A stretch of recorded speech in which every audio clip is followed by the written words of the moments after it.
I'm too broke to be your friend. Remember that last time when you invited your friend out for some drinks or to the bar for happy hour and they said, "Oh, I can't make it," and you thought maybe they're just rejecting you because they don't like you? Well, it's probably not that. It's probably because they're too broke to join you. In fact, that has become the number one thing and the number one reason why people are avoiding making friends these days is because they can't afford to make friends. I'm too broke to be your friend. I mean, as crazy as it sounds, and we all know that friendship really doesn't cost anything, we know that people like to get together and do things that cost money. You know, most people, most friends anyways, don't just kind of sit around and talk and do nothing, right? People want to do an activity, they want to go somewhere and do something together that involves spending money. And at times like this, where people are tapped out and household debt is at record highs, that's not a very appealing proposition. A survey that was conducted by Ally Financial found that most adults budget for social spending, but it's impacting their goals for other financial milestones like paying off student loans or buying a home. So it's like, do you want to save up enough money to buy a house? Do you want to be able to afford your car payment this month? Or do you want to make your student loan payment so your wages don't get garnished? Or do you want to go out to the bar and spend $20 on a cocktail? It's your call. And today I'm at Paradise Beach Park here in Tiburon, and I'm going to walk down to the pier and show you guys the bay and the water and everything. It's a beautiful little park here. Now, the inconvenient truth is that friendship costs money, or really any relationship for that matter costs money. Obviously, dating is a big one too. But the reason why people spend money that they don't have on social outings is because of FOMO. In fact, nearly 25% of people surveyed said that they spend money that they don't have just because of FOMO. They want to be with the in crowd. But you really should be open with your friends and say, hey, listen, I can't afford to go to brunch. I can't afford to go on that group vacation together. I can't afford the happy hour drinks. You know, I'm saving money right now, or my student loan payments are too high, or I want to be able to buy a house in the next couple of years, whatever it is. And this is also a good test for your friendship also, right? Because if you don't hear from that person anymore, or from that group, then they probably never really cared about you to begin with. Or on the contrary, if you tell them that you're having some financial problems and then they say, hey, me too, or I know what that's like, I've been there, let's switch gears a little bit and do something next time that doesn't cost anything. Like what I'm doing right now. You know, what's wrong with bringing a friend to a park like this and going for a beautiful walk and just talking? Because that's what people do when they go to the bar. They just talk, right? They don't do anything else. So what does it matter if you're spending $20 on a cocktail or out here walking through nature for free and breathing fresh air and not killing yourself? This overspending on people going out because they want to be with friends or pretend like they can afford things is really a problem, guys. In fact, 42% of people in this Ally survey said they overspend for at least a few months out of the year, and 18% said they overspend every other month. 44% of Gen Z and millennials on average spend $250 a month on social outings with friends.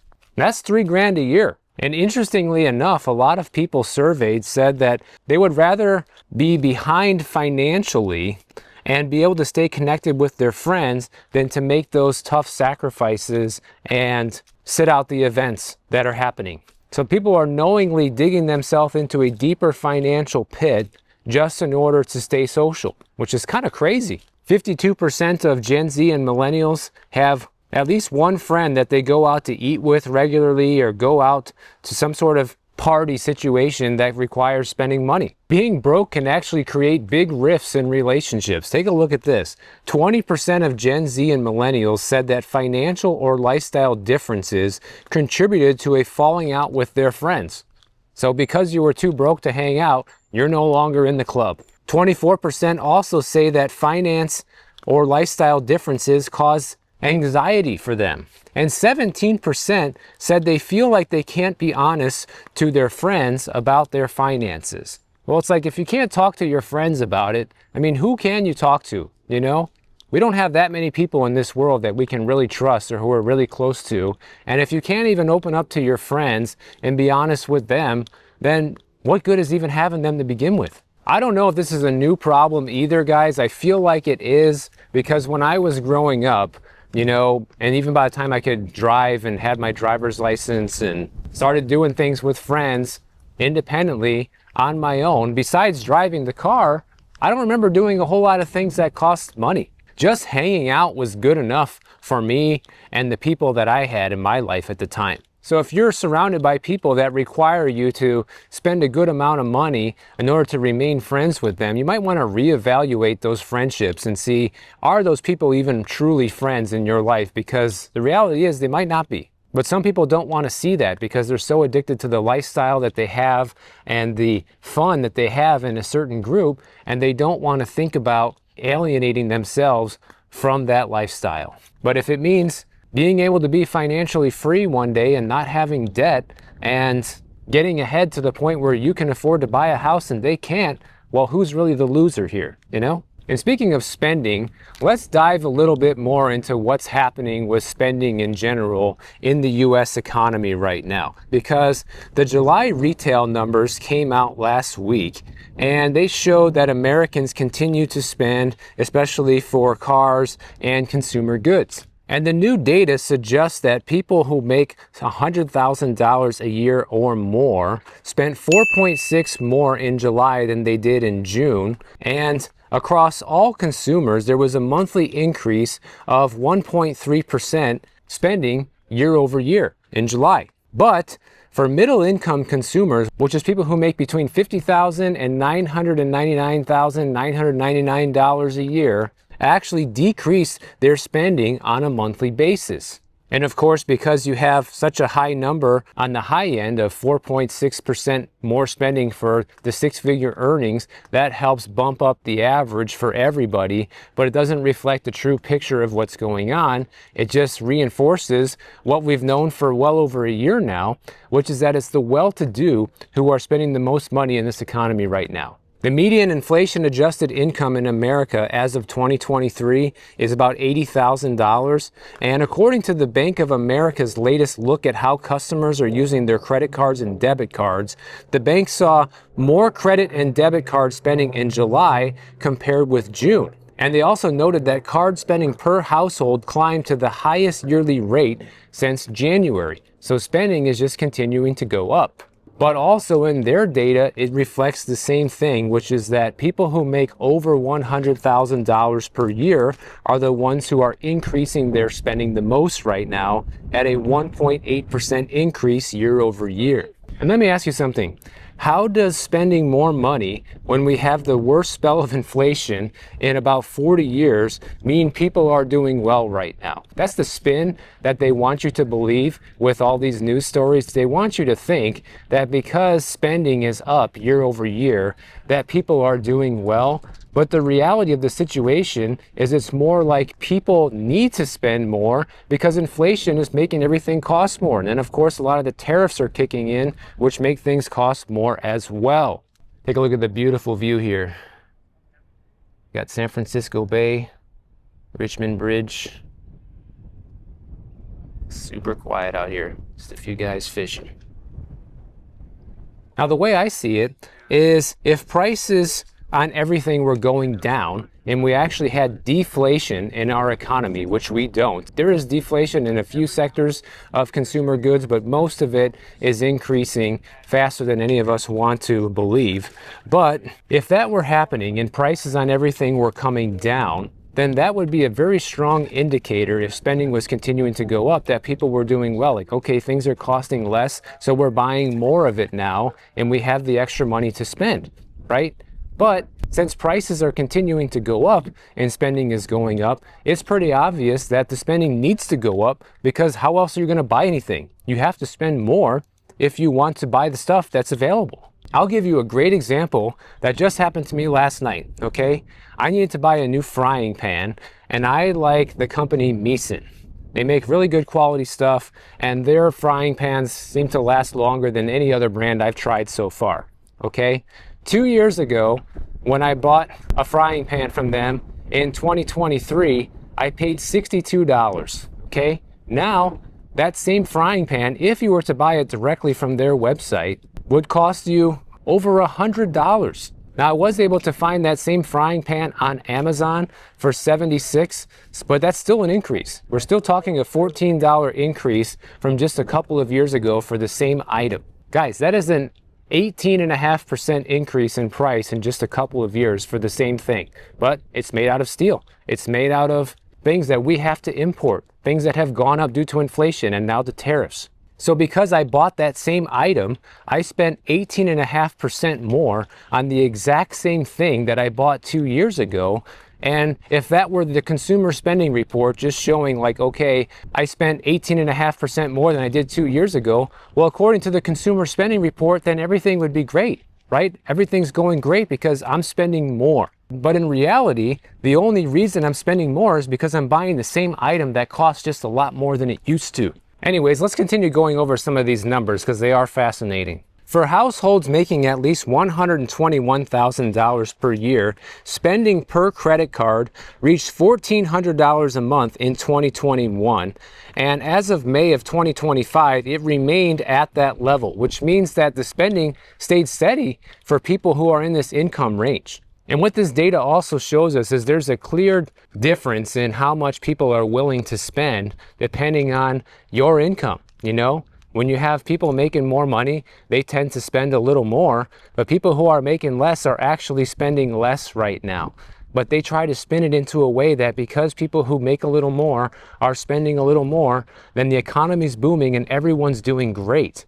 And they also say a lot of this could have been impacted by Amazon Prime Day that we had in July, which likely drove a lot of consumers to spend more than they normally would because of the discounted prices. And I think we're all guilty of that. I know I bought a few things from Prime Day. I think a lot of people watching this video right now really understand what I'm saying and understand the truth, which is things are not nearly as good as we keep being told that they are. And no matter what kind of data sets they throw at us, it's not going to be enough to change the narrative that you know to be true, which is that inflation is much higher than they keep telling us it is, and the cost of living is greatly outpacing the wage growth in this country. And here's another sign that things just aren't going good in general, which is that the Automotive Credit Corporation, which is a 33-year-old regional auto lender that specializes in subprime lending, has all of a sudden halted all of their new loan originations indefinitely,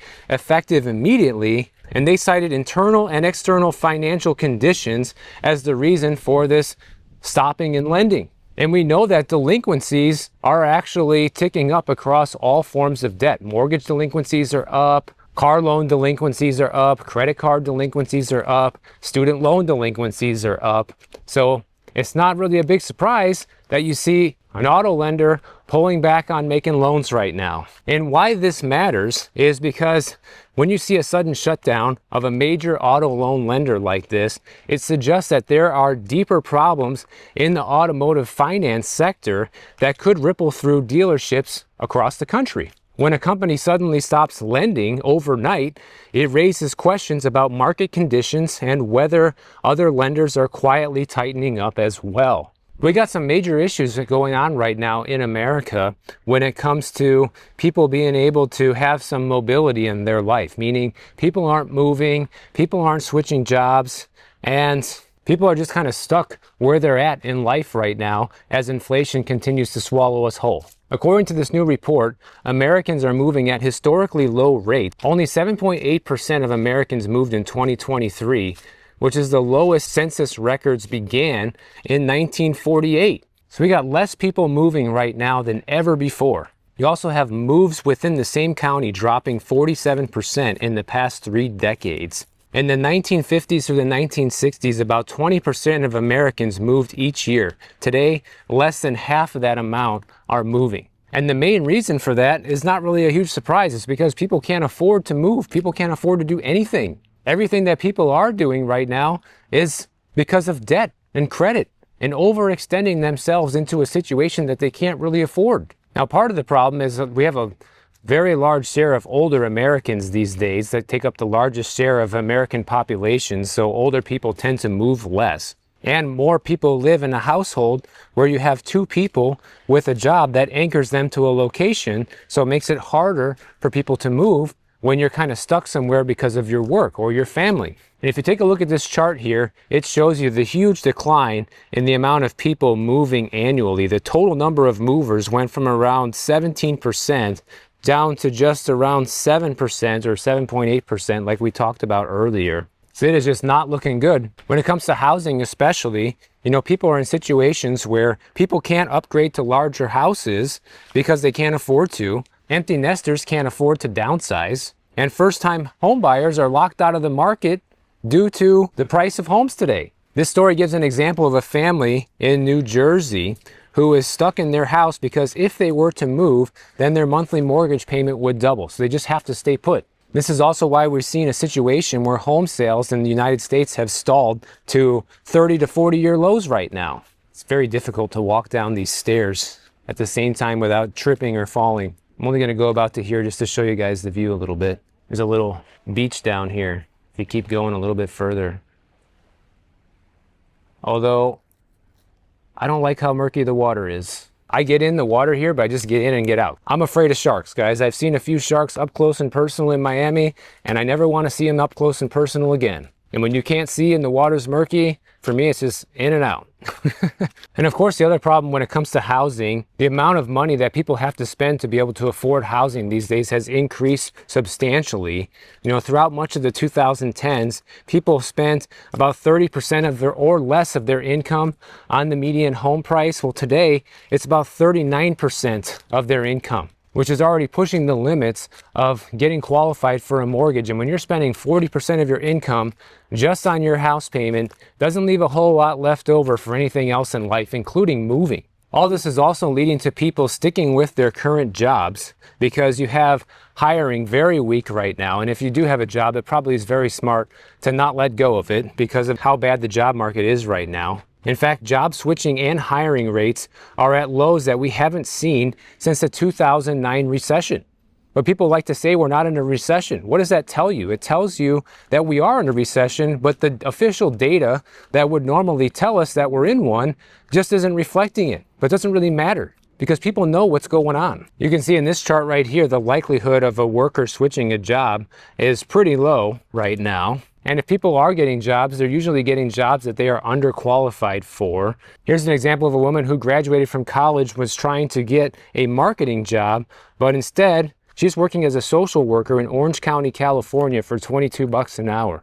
Like literally, guys, you can make more than $22 an hour working at In-N-Out Burger right here in Mill Valley. I'm not even kidding. I think their starting off pay is at like $23 or $24 an hour right now to work at In-N-Out Burger. Here's a college graduate working a social worker job for less than that. And as you know, California is extremely expensive. Orange County is insanely expensive. So I don't know how she's affording life in Orange County making $22 an hour. But this isn't good for families either because families get stuck in an overcrowded house because they can't afford to move. Or the opposite happens to the older generation who are stuck in a huge McMansion that they no longer need because they're empty nesters. And the bottom line here is this is all a problem because declining mobility hurts productivity, it hurts hiring, and it hurts long-term wage growth in our country. And they also say that GDP is also slowing down, partly because of the housing-driven immobility problem. Because when people can't move for better jobs, it drags both on the household earnings and on national economic growth. And how do you move somewhere for a better job if you can't afford to live there even once you get the new job? That's part of the problem too. So it's not just the job market that's fundamentally broken in this country, it's the housing market is fundamentally broken. The economy itself is fundamentally broken. The way everything used to work, things are no longer working like that anymore. Even if you have a good opportunity, it's hard to seize it because moving costs a fortune, just like going out with friends. So people are too broke to have friends. Now people are too broke to move anywhere or to do anything different or to have anything. Let me know what you guys think about this. Let me know what your experience is. Let me know what you're seeing out there happen. And if you enjoyed this video, make sure you subscribe to the channel. And if you don't want to wait for my next video to come out, check out this one on the screen right over here. And I'll see you in the next one.